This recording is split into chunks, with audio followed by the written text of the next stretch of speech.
Guess what? This is Law & Order SVU Season 3, Episode 20, Greed. We open up and we're walking into this huge New York apartment. One dude who doesn't live here is clearly impressed. Look at this place. You should have the restaurant here. The other dude says the decorating is all of his wife's doing. Where is she? She didn't have plans tonight. Jess goes around the corner and sees this huge pair of underwear. There's Jess, all bloodied and battered, laying in the kitchen. Jump ahead and the crime scene investigators are there. The victim's name is Jessica Blaine Todd, early 40s. Really? Some stuff was ransacked, but there was no forced entry. The husband, Edwin Todd, said there's a panic button in every room. Yeah, he just had them installed. Seems a little over the top. Jessica's being wheeled out on a gurney, and the whole right side of her is completely paralyzed. It's possible that the attack gave her a stroke. Stabler thinks this is a great time to make a joke.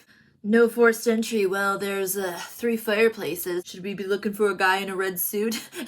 We jump to the hospital and we're talking to Edwin Todd, the husband, again. He says the door gets locked automatically when it shuts. The only other person with access to the house is the cleaning lady. Her name's Katerina and she knows the codes and has the new keys. There's been a string of break-ins in the neighborhood. We double check that back at the precinct and Munch says, yeah, 6 break-ins, but none of them have been violent. Can I help you? Cragen says, by this time, the husband's got to know what's missing. Munch and Finn, you talk to the cleaning lady. Munch says, I got a problem. Because he has to be at jury duty in 10 minutes and is just now telling Cragen, get your ass down there and do your civic duty. Cragen himself is now going to team up with Finn.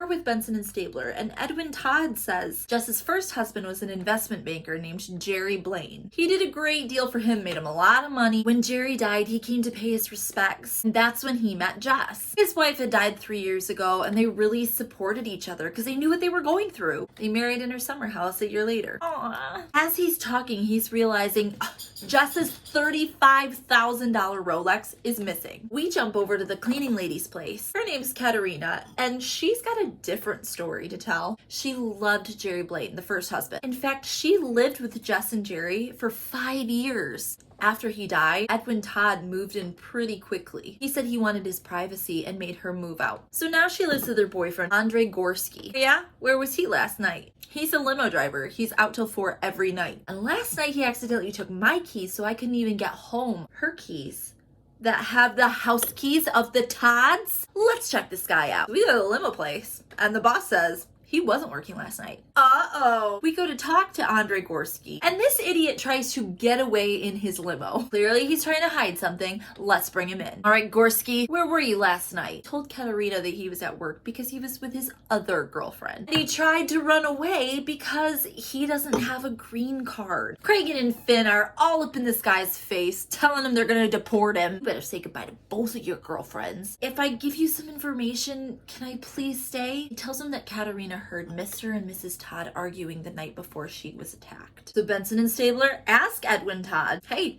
did you two fight? He's like, yeah, been a little tense because I'm opening this restaurant. He has no problem giving them a DNA sample because they're just going to use it to exclude him as a suspect. And while they're talking, he gets a phone call. Jess is out of a coma. So they all bust over to the hospital. The bad news is she can't talk. The good news is she's got a whiteboard so she can Katie Porter all of her communications. Mrs. Todd, what happened that night? She thought Edwin got home because she heard a key in the lock. Oh man. We're at the crime lab and we're looking at these useless pictures of this lock. Not helpful at all, but this is interesting. The DNA that they got from Jess, it matches another rape burglary from 2 weeks ago. A Mrs. Denise Johansson. We head over and talk to Denise Johansson. Old ass husband sitting next to her and they're in an amazingly beautiful brownstone. She gives the details of her attack and the MO wasn't very similar except her bracelet was stolen. How much was that bracelet worth? Oh, that little thing, just $100,000. And the Johanssons had just gotten the front doorknob replaced to an automatic locking one. Finn follows up and finds out the same locksmith did both doors. His name was Danny Ryan. We catch up with Ryan out on a job. He's young, he's good looking. He says he's a locksmith by day, but by night he's going to law school. I guarantee this guy is trying to make it as an actor in New York, and to celebrate his bit part on SVU, he got fresh frosted tips. He claims he was in the library the night of the attack, and yeah, He put locks on those 2 brownstones, but he never went back. Back at the precinct, we got a couple of good hits. DNA from the victims does not match Edwin Todd, and Danny Ryan's fingerprints were at both crime scenes, and not just on the front door. Let's go pick this guy up. All right, 90210, can you tell us why your prints were in the kitchen of the Johanneses and the primary bathroom of the Todds? She asked me to take a look at the bathroom lock, and I got thirsty at the other house and got a glass of water. Cabot and Craig and I are watching on the other end of the glass. This guy would make a good lawyer. He's got an answer for everything. So a lineup wouldn't really work because neither victim saw their attacker's face, but the fingerprints should be enough for a warrant. They search Danny Ryan's apartment and find nothing. But they also have to search his vehicle. Not his personal vehicle, he doesn't have one. His work vehicle. This locksmith van gets traded between 3 different dudes for 3 different shifts. Boss signs a paper saying, yeah, it's my van, go ahead and search it. There's Danny Ryan's toolbox. Olivia, look at this. Pantyhose. And inside those pantyhose are a watch and a bracelet. Oh, damn. So we jump to Danny Ryan's arraignment. He pleads not guilty, but Cabot wants him remanded without bail. Even though it's his first offense, the judge sets bail at $500,000 cash. Danny Ryan turns to his lawyer. He's like, I can barely afford tuition. How am I going to pay that? It's fine. I will have you out by tomorrow. Cabot's hovering over her shoulder. Tomorrow? That's pretty optimistic, don't you think? No.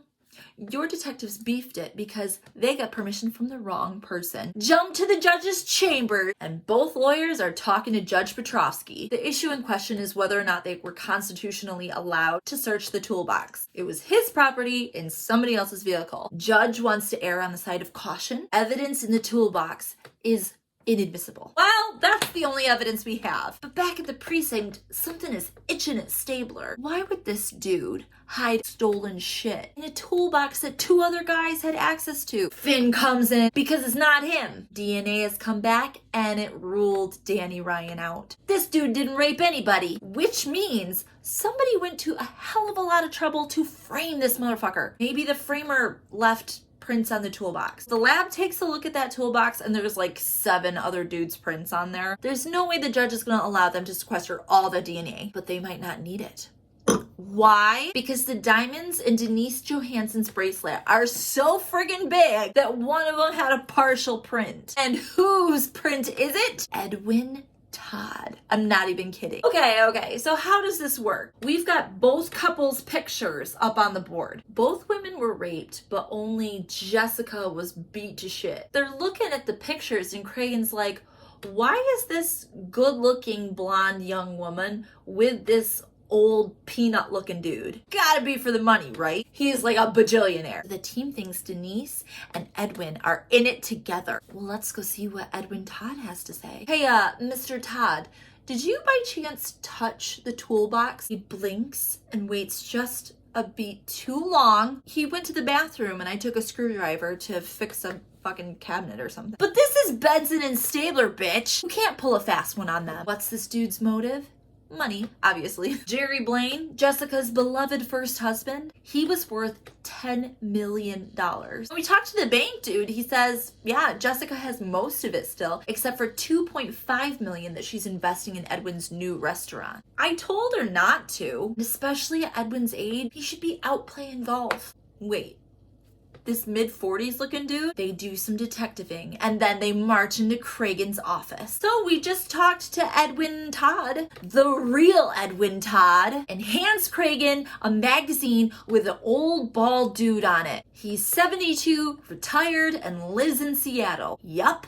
The other dude is an imposter. Who's Jessica married to? They run that partial print off the bracelet and no records come up in federal or state level. So we know fake Edwin Todd has 2 bank accounts. And in both of them together, he's only got like $148,000. You like how I say that? Like that money wouldn't blow my little mind. He's paid 40 grand to different people for his restaurant. But they look all those companies up and they're fake too. Man, it's time. We gotta talk to Mrs. Todd. We have reason to believe that your husband is swindling you out of all your money. I don't believe it. She's clearly watched 0 Dateline. In the same breath, she's like, oh yeah, a couple of weeks ago, I made him the sole beneficiary of my will. It was my idea, so he's not evil. He's done everything for me. He's changed my diaper. Who would do that if they didn't love you? Somebody who's gonna get $10 million. Meanwhile, our new favorite pair of detectives, Cragen and Finn, are out canvassing the neighborhood. They got a picture of fake Todd and Denise. A neighbor says, oh yeah, that's the Browns. They live in 2B over here. They get a warrant, go into the apartment. The only thing they find is a boarding pass to Winnipeg for Edwin Todd, dated last week just before Jess's attack. Winnipeg? No wonder we didn't find his prints here in the federal system. So Cragen's gonna overnight all the prints that they found up to the Royal Canadian Mounted Police. We still got a problem with the DNA. It's not Danny Ryan's and it's not fake Todd's. If Denise faked her attack, how did she have DNA to show up on a rape kit? Ping! Because she seduced her husband. She must have taken the rest of the juice to make it look like the same guy raped both of them.